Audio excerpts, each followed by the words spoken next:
1년의 반이 지나고 7월이 왔습니다. 반이라고 하는 시간 속에 우리가 가장 큰 어려움을 지금 겪고 있는 것 같습니다. 모든 세계가 다 그러는데요. 코로나19가 결국은 우리의 삶 전체를 새롭게 만들고 있는 것이 아닌가, 또 이런 생각을 하게 됩니다. 여기에서 우리가 지치지 않고 끝까지 잘 견뎌내고 또 새로운 해법을 찾는 것이 매우 중요하리라 생각을 해봅니다. 그런 의미에서 오늘 말씀을 우리가 함께 나누도록 하겠습니다. 오늘은 에스겔서 5장 5절에서 12절 말씀을 통하여 그래도 하나님의 백성에게 해답이 있다라는 제목으로 함께 묵상하기 원합니다. 계속 우리가 살펴보고 있는 에스겔 말씀은 주전 598년 이스라엘 백성들이 첫 번째 바벨론에 의해서 포로가 되어 잡혀가는 장면부터 시작이 되고 있죠. 그리고 5년이 지난 후 593년경에 에스겔이 예언자로 부름을 받아서 하나님의 말씀을 전하는 그런 내용으로 소개되고 있습니다. 에스겔은 하나님의 말씀을 받아서 입이 열려졌다라고 소개합니다. 본인 스스로 연 것이 아니라 하나님께서 열어주셔서 말씀을 전하고 있는 셈이 되는 거죠. 저 역시 그런 마음으로 말씀을 준비하고 있습니다.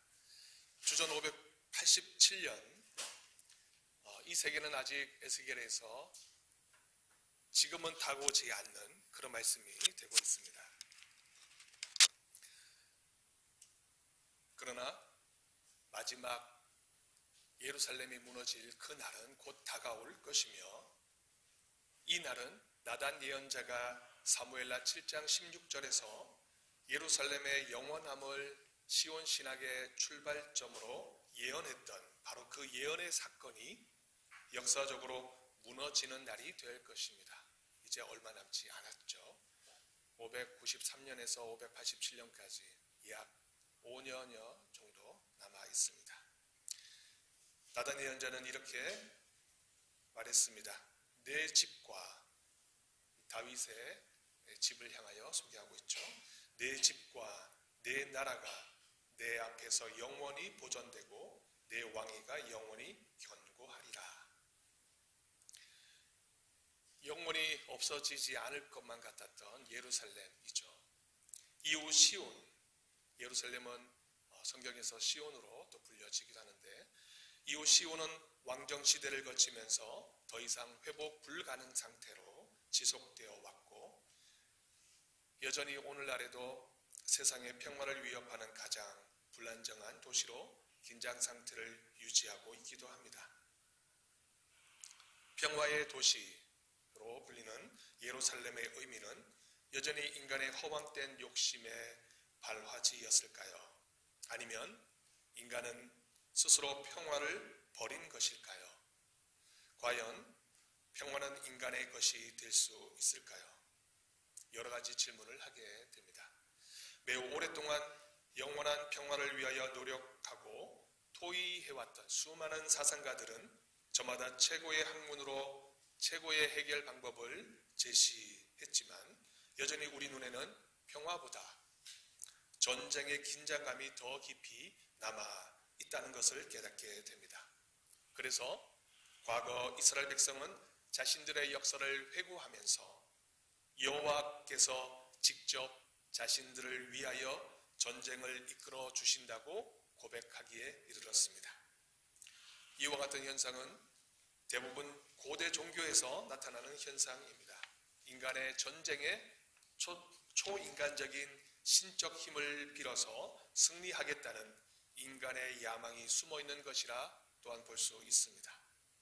그래서 이스라엘 역사도 전쟁의 신 여호와 하나님이 많은 전쟁을 승리로 이끌었다고 기록하고 있죠. 그런데 지금 현실적으로 그 하나님께서 바벨론 신에게 졌다는 데 문제가 있습니다. 그렇게 열왕기서는 역사의 아픔을 그리고 있습니다. 그리고 바벨론으로 끌려가는 이스라엘 백성을 위로하고자 함께 그 장소로 이동 중임을 에스겔은 예언자의 관점으로 다시 새롭게 신학을 정리하고 있습니다. 과연 강력한 전쟁의 신이 인간에게 필요한가? 아니, 이 욕망은 인간의 욕망을 드러낸 사건이 아닐까? 우리는 다양한 질문을 할 수밖에 없습니다. 오늘날 코로나19 사건이 바로 새로운 신앙을 바라볼 수 있는 역사의 한계점을 제공해주고 있죠. 미국은 한 회사의 백신 치료제를 3개월 지나되는 양을 거의 독점하다시피 하여 사들여 세계 국가들의 빈축을 사고 있습니다. 자국의 이익 중심주의가 만연히 퍼져 있는 미국의 현 상황은 그들만의 문제가 아니라 세계적인 사상의 지각 변동으로 우리가 바라보아야 하겠습니다. 어쩌면 인간에게 평화는 허락된 선물이 아닐 수도 있을 것 같다는 불안한 생각이 엄습됩니다. 평화를 만들어 가는 사람이 복이 있다는 마태복음 5장의 예수님의 산상수훈의 말씀을 우리는 잘 기억합니다. 그러나 그 말씀을 나의 등 뒤로 숨겨버리고 싶은 충동으로 다시 되살아나곤 하죠. 역사는 결국 싸워서 이기는 자의 것이라면 과연 승자는 누구일까? 예수님은 과연 승자이실까? 아니면 로마가 승자일까? 죄악을 통하여 역사의 어둠을 반복하여 재생산해내는 인간이 승자일까요? 아니면 그런 인간을 보시고 참고 또 참으시며 그래도 하나님께서 만드신 인간이 반드시 이겨낼 것이라고 바라보시는 하나님이 승자일까요? 벌써 코로나가 발생한 지 반년이 지났습니다. 멈출 기미가 보이지 않습니다. 예배를 드리면서 한편으로는 교회가 코로나19 확산지로 소개하는 정부의 정책이 밉기도 하고 또 다른 한편으로는 교회가 과연 이 문제에 어떻게 대응해야 하는가에 고민해 보지만 여전히 미약한 힘으로 얼굴조차 들 수 없을 때가 많이 있습니다. 이런 난제에 부딪혀 살아가는 이 시대에 교회는 과연 어떤 해결책을 가지고 있습니까? 주전 6세기에 예루살렘도 이런 문제, 이런 질문에 압력을 받고 있었습니다. 이스라엘은 세계의 중심이라고 스스로 생각했던 오만의 자리에 앉아 있었습니다. 마치 아버지의 재산이 자신의 것인 양 달라고 졸라서 허랑방탕하게 탕진한 한 아들을 소개했던 예수님의 비유처럼 그렇게 이스라엘의 수명은 단 것이 아닐까 염려하는 에스겔의 모습을 우리는 오늘 본문을 통해서 만날 수가 있는 것입니다. 에스겔은 마치 수명이 단 예루살렘의 운명을 다양한 비유를 통하여 그 참혹하고 처참한 장면을 토해내고 있죠. 에스겔은 참으로 말하고 싶지 않았을 것입니다. 그래서 5년 동안이나 침묵했을지도 모릅니다. 그러나 자신의 입을 만드신 분은 다름 아닌 창조주 하나님이셨습니다. 그래서 그는 하나님이 이 모든 사건의 원인자로 바라보며 세상의 역사를 해석합니다. 동시에 무너진 예루살렘이자 또한 앞으로 완전히 무너질 예루살렘을 소개합니다. 5절 말씀에 주 여호와께서 이와 같이 이르시되 이것이 곧 예루살렘이라. 내가 그를 이방인 가운데에 두어 나라들이 둘러 있게 하였다. 이것이 곧 예루살렘이다. 망하는 것이 곧 예루살렘이다. 완전히 망하게 될 것이 바로 예루살렘이다.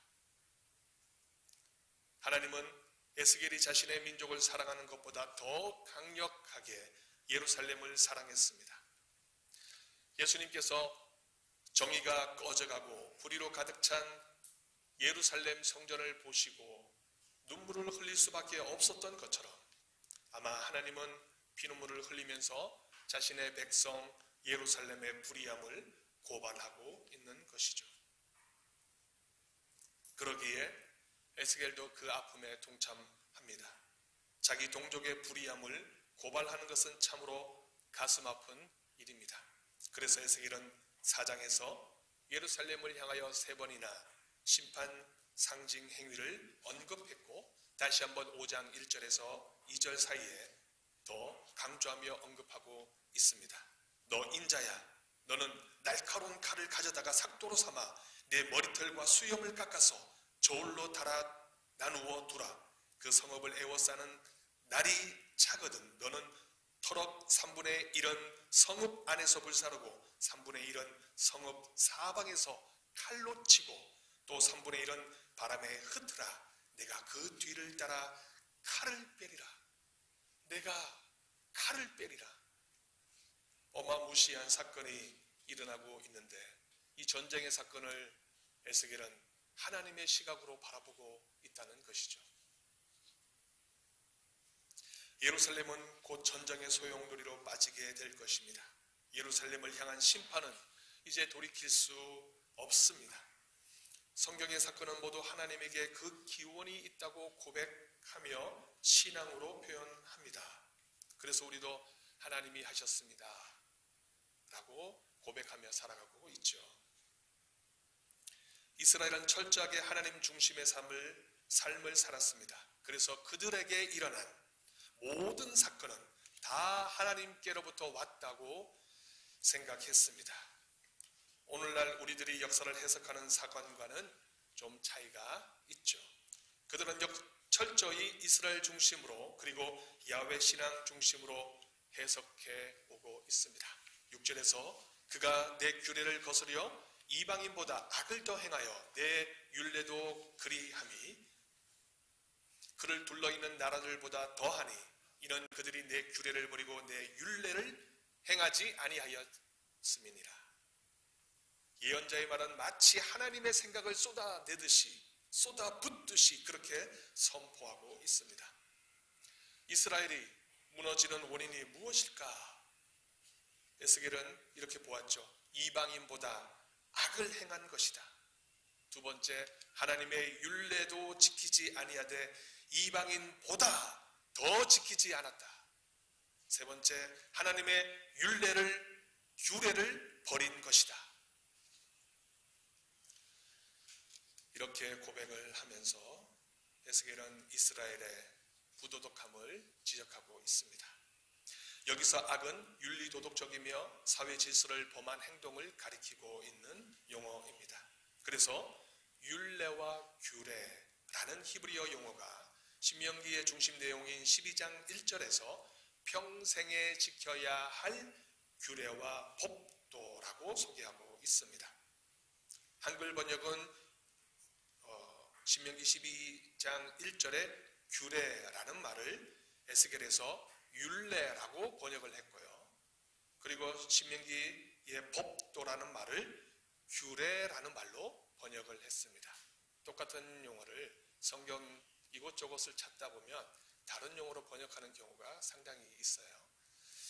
이것 때문에 우리나라에서도 한글 성서번역위원회가 있어서 매번 만나서 토론하고 연구를 하는데요. 아무튼 오늘 본문에 나오는 이 본문의 말씀이 신명기 12장 1절에 있는 말씀을 좀 번갈아 다른 용어로 번역을 하고 있습니다. 이 용어는 예언자에게서 나온 용어입니다. 바로 두 번째, 규례라고 하는 말인데요. 정의라는 말이죠. 정의. 그러므로 이스라엘이 이방인보다 악함은 스스로 붕괴로 이어졌다는 것입니다. 하나 예를 들어보겠습니다. 이스라엘 백성이 가나안 땅에 들어갈 수 있었던 이유가 어디에 있었을까요? 아브라함과의 언약이 우위를 차지한다라고 생각을 하지만, 그리고 하나님께서 물론 이스라엘 백성을 이끌어 주셨습니다 라고 고백을 하지요. 그런데 유독 신명기 9장 4절 5절 말씀에 이렇게 소개합니다. 내 하나님 여호와께서 그들을 내 앞에서 쫓아내신 후에 내가 심중에 이르기를, 이스라엘 백성이 스스로 마음에 이르기를, 내 공의로움으로 말미암아 여호와께서 나를 이 땅으로 인도하여 들여서 그것을 차지하게 하셨다 하지 말라. 이 민족들이 악함으로 말미암아 여호와께서 그들을 내 앞에서 쫓아내셨다. 내셨음이니라. 내가 가서 그 땅을 차지함은 내 공의로 말미암음도 아니며 내 마음이 정직함으로 말미암음도 아니요 이 민족들이 악함으로 말미암아 내 하나님 여호와께서 그들을 내 앞에서 쫓아내심이라. 인간의 성공은 늘 인간의 스스로의 능력에 의해서 주어진다라고 우리는 지금까지 생각해 오고 있습니다. 물론 우리 언덕은 그렇지 않을 줄로 믿습니다만 세상 사람들은 그렇게 생각을 합니다. 그렇기 때문에 스펙을 쌓고 자기의 능력을 쌓고 그렇게 살아가죠. 결국 마지막에는 죽음이잖아요. 그런데도 그 가운데 수많은 일들이 결국은 나의 능력과 나의 강함으로 이 모든 것이 이루어진다라고 생각을 하는 경우가 많이 있습니다. 이스라엘도 그렇게 생각할 수가 있다라는 것을 이미 경고하고 있다는 것이죠. 하나님의 약속이 이루어지되 가나안 국가의 무너짐은 이스라엘이 공의롭기 때문이 아니라 가나안 민족들의 악함으로 무너진 것이라고 해석합니다. 이로 인하여 신명기 말씀은 이스라엘이 신앙의 우위를 스스로 자랑치 말 것을 경고합니다. 이렇게 이스라엘은 세상의 역사를 바라볼 때 하나님 중심으로 바라보면서 자신들의 모습에 집중합니다. 다른 사람의 모습에 집중하지 않고 자신을 보라고 이야기하는 것이죠. 세상의 역사를 해석하되 다른 사람들의 생각을 맞추는 것이 아니라 나의 모습을 그 속에 투영하는 것입니다. 내가 지금 잘 나간다고 생각한다면 오산이라는 것입니다. 내가 잘나서가 아니라 세상의 악함이 그렇게 제공했을 가능성이 있다는 것입니다. 그러므로 결국 신앙인들이 지켜야 할 중요한 가치는 하나님 앞에서 겸손입니다. 이방 나라들의 무너짐만 있을까요? 아니다라고 지금 성경은 이야기하고 있습니다. 하나님께서 이방을 싫어하기 때문에 이방 나라만 계속 무너지는 이야기만 성경은 기록하고 있는가? 아니라는 거죠. 지금 이스라엘 백성이 무너지고 있다는 것입니다. 하나님은 당신의 백성을 늘 그렇게 승리하게만 하시나요? 오늘 본문의 말씀은 철저하게 그리고 자주 반복되어 나타나고 있는 표현이 이방인 가운데 그리고 이방인보다 라는 비교 문장입니다. 왜 이렇게 비교의 대상을 정하여 이방인으로 한정하고 있습니까? 5절에 이방인 가운데라든가 이방인보다라든가 이 표현들은 모두 이스라엘, 즉 예루살렘이 세상의 중심이라는 사고에서 시작하고 있습니다. 시편 132편 13절에서 소개하기를 여호와께서 시온을 택하셨다라고 노래하고 있습니다. 우리가 읽고 있는 에스겔 후반부인 38장 12절에서 예루살렘은 세상의 중앙에 거주하는 백성이다라고 표현하고 있습니다. 세상의 중앙에 거주하는 백성. 그 시온은 세상의 배꼽으로서 포로기 이후에 그 땅으로 이전되고 있음을 보여주고 있습니다. 참 아이러니하죠. 세상의 중앙, 도대체 어디입니까? 세상의 중앙. 아이러니한 질문입니다. 땅 한가운데 핵이라고 보아야 과학적이며 논리적이지 않겠습니까? 그러나 그 중앙 또는 중심은 지금 신학적으로 재평가되고 있음을 알 수가 있죠. 이는 오랫동안 세상의 중심이요 신앙의 중심인 예루살렘의 선택 사상이 그렇게 그들의 신앙을 만들어 왔다는 것입니다. 하나님이 이스라엘을 선택한 것은 자연스럽게 하나님은 우리 편이다. 하나님은 우리와 함께 계신다라고 하는 신앙과 결부되어 오랫동안 이스라엘 역사와 함께 동행하게 되었다는 것입니다. 그러나 그 언젠가부터 그 신앙 고백은 이스라엘 역사에서 오만과 자만으로 이어졌고 어떤 싸움이든지 전쟁에서 승리할 것이라는 헛된 꿈만 남겨지게 되었던 것입니다. 이렇게 역사 속으로 이스라엘 백성의 이기적인 구원관이 흘러 들어왔습니다. 저는 성경을 읽다가 깜짝깜짝 놀라는 것이 이스라엘 백성을 항상 칭찬만 하는 것이 아니라 그들을 바라보면서 나의 신앙의 삶을 돌아보게 하는데 있다는 데 있죠. 그래서 그들의 모습 속에 그들의 잘못을 보는 것이 아니라 나의 모습을 보게 되고 또 내가 잘못 생각하게 되는 그런 신앙의 모습을 바라보게 됩니다. 그 중에 하나가 이 구원관에 대한 모습인데 바로 오늘 이야기했던 이기적인 구원관입니다. 어떻게 형용사적인 의미를 쓸까 여러 번 고민을 했지만 이기적이다라는 말을 쓸 수밖에 없었던 것은 어느 시점까지는 이스라엘 백성들이 그렇게 자신들만의 구원을 외치고 살았기 때문이었다 이렇게 보여졌습니다. 왜냐하면 그들은 역사 안에 갇혀있는 하나의 작은 인간이었기 때문에 그렇죠. 우리도 마찬가지입니다. 우리도 시간 속에 갇혀있고 역사 안에 갇혀있고 역사 저 너머에는 우리가 갈 수가 없습니다. 그러나 앞으로는 가겠죠. 미래는. 그러나 지금은 우리가 그 이상 그 어떤 것도 볼 수가 없습니다.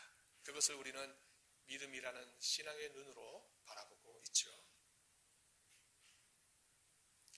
이기적인 구원관, 그 결과가 오늘 본문 7절 후반절부터 그리고 5장 마지막까지 이어지고 있습니다. 더 이상 하나님은 이스라엘의 구원자로만 오시지 않는다. 에스겔이 보고 있듯이 하나님은 이스라엘 징벌하는 모습으로도 등장한다는 것입니다. 그렇게 하나님은 이스라엘을 세상의 중심으로 세우셨으나 적대적으로 나타나야만 했을까? 이렇게 또 질문할 수가 있습니다. 이스라엘이 포로가 된 것도 하나님의 율례를 지키지 아니함이며 심지어 이방인의 규례, 즉 이방인도 지키는 법도 따르지 않았기 때문이라고 본문은 설명하고 있습니다. 계속 자기를 이스라엘 스스로를 바라보게 하죠. 에스겔은 그 결과가 9절에서 가증한 일을 행한 이스라엘에게 있다는 것으로 판단합니다. 에스겔은 제사장 신앙의 대표적인 가문의 사람이고 동시에 신명기 신앙을 따르기도 하는 그런 제사장 가문의 사람입니다. 그래서 신명기 28장 52에서 57절에 나타나고 있는 전쟁 동안 인육, 사람을 먹고 생존할 것이라는 말씀도 함께 비교될 정도로 매우 가깝게 신명기의 언약사상을 기반으로 이해하고 있기도 합니다. 이 언약사상은 고대 이스라엘의 신앙을 가장 잘 대표하는 양식입니다. 이스라엘의 무너짐에는 이유가 있다는 것입니다. 물론 우리는 욥처럼 이해할 수 없는 고난도 있음을 잘 알고 있습니다. 다만 에스겔은 바벨론 포로의 참극을 이스라엘의 가증한 일 때문이라고 보았습니다. 가증한 일. 신명기에서 신앙과 관련한 가증한 일은 12장 이하에서 우상을 섬기는 일, 동시에 이방의 행위를 본받는 일로 소개하면서 사법적, 법적인 위반의 사례로 언급하고 있습니다. 이런 이유로 에스겔 역시 이러한 가증한 일을 반복적으로 사용하는데 18장 13절과 24절 그리고 20장 4절, 22장 2절 이와 같은 등등에서 일반적인 죄들이나 악행들로 표현하면서 사용합니다. 이 행위는 감정적으로 미운 것들이며 언약의 관계에 있어서는 하나님과 양립할 수 없는 모습으로 소개될 수 있습니다. 그러므로 에스겔은 가증한 일을 결코 섬기지 말라라고 말하고 있죠. 하나님의 일을 올바르게 섬길 것을 다시 한 번 더 강조하고 있습니다. 결국 에스겔 예언의 중심은 섬김의 사역에 있다는 것입니다. 결국 포로됨은 이스라엘이 올바르게 하나님의 일을 섬기지 않았기 때문이라고 본 것입니다. 이 섬김의 사역은 하나님께 예배하는 삶으로 표현되는데 과거 이스라엘 백성은 매우 대담하게도 이 사역을 하나님에게 하나의 조건으로 제한할 때도 있었습니다. 놀라운 말씀인데요. 사무엘상 12장 10절에서 백성이 여호와께 부르짖어 이르되 여호와가 우리를 버리고 바알들과 아스타롯을 섬김으로 범죄하였나이다. 그러하오나 이제 우리를 원수들의 손에서 건져 내어 주소서. 그리하시면 우리가 주를 섬기겠습니다. 혹 우리의 일상에도 이런 흔적은 없었는지 이번 고난만 잘 지나가게 해주시면 내가 정말 주를 잘 섬기겠습니다 라고 생각하고 있지는 않을까. 그렇다면 그 섬김의 사역이란 무엇일까요? 해석의 열쇠는 오늘 본문 그 다음 절에 있는데요. 13절에 있습니다. 이와 같이 내 노가 다한즉 그들을 향한 분이 풀려서 내 마음이 가라앉으리라. 내 분이 그들에게 다한즉 나 여호와가 열심으로 말한 줄을 그들이 알리라. 하나님의 분이 풀릴 정도로 끝을 보아야 이 포로의 기간들이 끝날 것이다 라고 성경은 표현하고 있습니다. 물론 은유적이죠. 하나님의 분노, 인간의 편에서 볼 때 이렇게 세상에 나오는 여러 가지 좋지 않은 모습들, 인간의 바라보는 악의 모습으로 가득 찬 것, 이런 것들이 성경에서는 신앙의 표현으로 하나님의 분노라고 표현하고 있습니다. 예언자는 하나님의 분노가 바로 이스라엘의 잘못된 섬김으로 나타났다라고 강조하고 있죠. 그 분노는 결국 여호와의 열심으로 나타납니다. 이 열심은 출애굽기 20장 5절에서 하나님의 질투로 표현되고 있습니다. 13절에 나 여호와가 열심으로 말한 줄을 그들이 알리라. 하나님의 분노와 함께 하나님의 열심이 공존하고 있는데 하나님의 열심이라고 하는 이 용어가 바로 출애굽기 20장 5절 10계명이죠. 10계명에서 하나님의 질투로 표현됩니다. 두 번째 10계명에서 우상을 섬기지 말 것을 경고하면서 거기에 하나님의 질투로 우상을 섬기는 것이 얼마나 얄미운지 모른다는 거죠. 정말 꼬집어주고 싶을 정도로 그런 표현을 하나님의 질투로 표현했는데 똑같은 용어로 에스겔은 하나님의 열심으로 이렇게 지금 성경 번역자가 이야기하고 있습니다. 질투는 열심이에요. 그렇게 해석이 될 수가 있겠죠?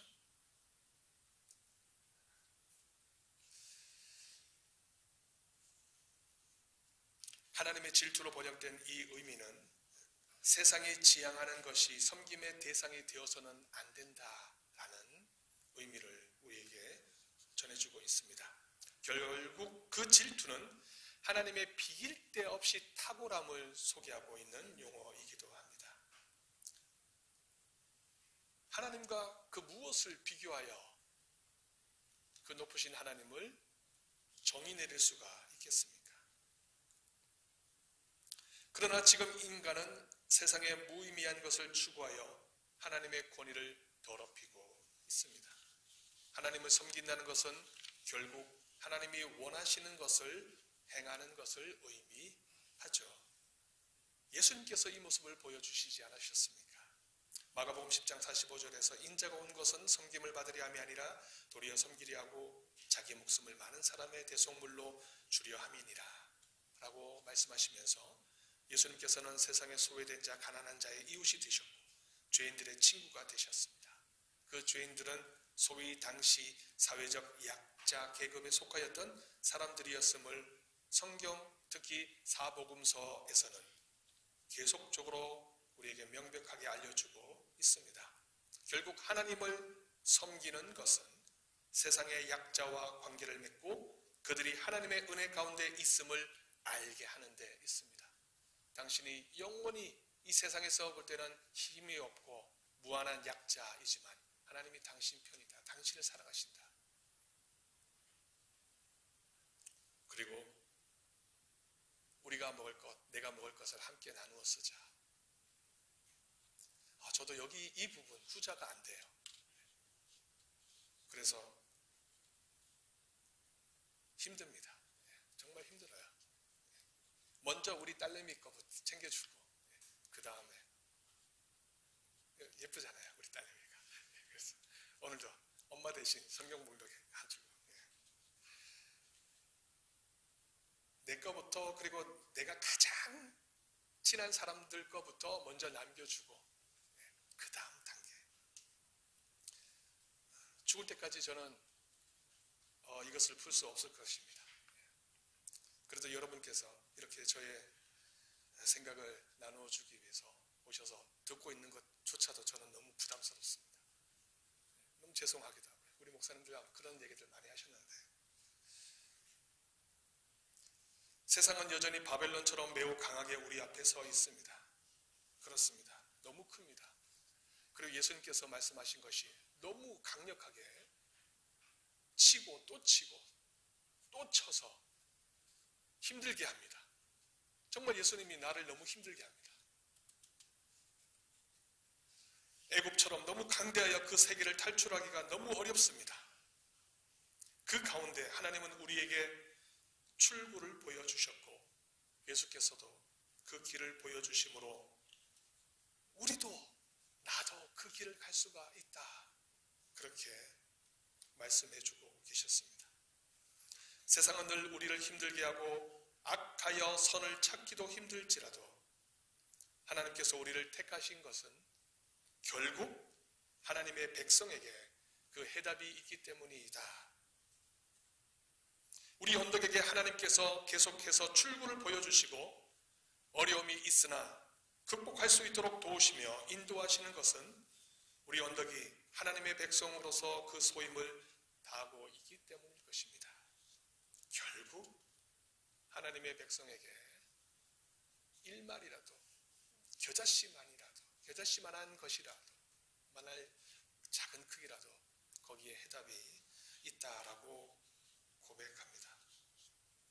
하나님의 일을 거대 강국이었던 바벨론은 전혀 할 수가 없었죠. 그 사역이 무엇인지 맛이라도 보았던 약자이자 포로된 이스라엘 백성이 알 수 있었습니다. 심각한 창극입니다. 어찌 하나님께서 선택하셨던 이스라엘 백성을 왜 하나님은 그렇게 버리셨습니까? 하나님께서 우리에게 기대하시는 것은 그래도 우리가 하나님의 백성으로서 그 가능성의 길을 찾으셨기 때문일 것입니다. 우리 언덕에게 오늘도 내일도 세상에 꼬인 문제들을 풀 수 있도록 허락하신 것은 바로 하나님께서 우리를 세상의 당신의 백성으로 인정하셨기 때문입니다. 이 믿음으로 온전히 하나님을 섬기고 그 섬김의 대표로 예수께서 먼저 걸어가신 그 길을 따라 걸어가는 우리 언덕 공동체가 되시기를 간절히 소원합니다. 기도하시겠습니다.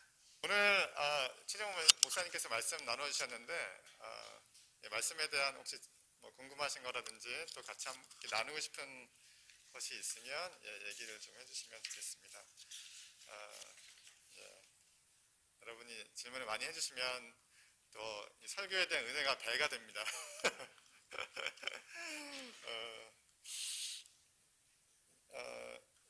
제가 그러면 한 가지 또 간단한 질문을 하나 드리면 7절에 보면은요 이렇게 이제 그런 말씀이 나와 있는 너희의 요란함이 너희를 둘러싸고 있는 이방인보다 더하다. 그러니까 이스라엘 백성들의 그런 어떻게 보면 죄악이 이방인들보다 더하고 또 율례를 행하지 않는다 그런 이제 표현이 있는데 목사님 잠깐 예배 시간에 말씀하셨지만 이제 어떻게 보면 10계명의 첫 번째, 두 번째 계명이 하나님을 잘 섬기라는 거 우상 숭배가 가장 커다란 죄인데 근데 이방인들은 하나님을 모르고 이방인보다 이스라엘 백성이 우상 숭배를 더 할 수 있을까 이런 생각이 들기도 하는데 예, 그래서 이걸 예를 들면 그 이스라엘 백성들이 이방인보다 일을 더 행하지 않는다, 더 우상 숭배를 한다, 이거를 어떻게 우리가 조금 이해하면 좋을지 간단하게 설명을 해주시면 좋을 것 같아요. 여기서 이걸로 해주셔야 될 것 같아요. 마이크 여기서. 네, 거기 요란함이 하나님을 섬기는 어떤 이방신을 섬기는 그런 대상은 아닌 것 같아요. 그래서 계속 율례 그리고 규례라고 하는 용어를 쓰고 있는데, 율례 규례라고 하는 용어 자체가 설교 시간에 소개했듯이 신명기의 말씀을 가지고 이야기하고 있다고 보여집니다. 여기에는 물론 큰 의미로서는 두 가지가 있는데, 이스라엘 편에서 볼 때는 하나님을 섬기는 것, 이것이 하나이고요. 그리고 두 번째는 인간이 살아가고 있는 법, 인간에게 주어져 있는 법, 그것을 얼마나 성실히 살아내고 있는가라고 하는 것, 이 두 가지가 있는 것 같습니다. 물론 지금 이방인보다 요란합니다라고 하는 것은 그들이 섬기는 이방신을 섬기는 것을 이야기하는 것은 아닌 것 같습니다. 그리고 두 번째에 좀 더 집중하고 있는 것 같은데, 이스라엘 백성들이 하나님을 섬긴다라고 하면서 두 번째인, 즉 그들이 인간이 살아가고 있는 그 범주에 있는 법을 제대로 지키지 못함으로 많은 사람들을 힘들게 하고 또 약자를 어지럽히고 괴롭히는 그런 일들이 많이 있지 않았을까, 이렇게 우리가 예상해 볼 수가 있습니다. 그 예상은 자주 소개는 하고 있지만 하나 예를 들자면 아모스 2장 6절에서 8절 말씀과 같은 그런 경우죠. 가난한 자의 신발을 사가지고 의인의 그들이 의인이라고 표현하는데 그 신발을 빼앗아서 탈취하기도 하고 그런 일들이 이스라엘 내부에서는 상당히 많은 일들로 강조되고 있는 것 같습니다. 아마 이런 부분들이 여기서 그 세상의 요란함보다도 더하다라고 하는 그런 표현으로 소개되고 있는 것이 아닌가, 이렇게 이해해 볼 수가 있습니다.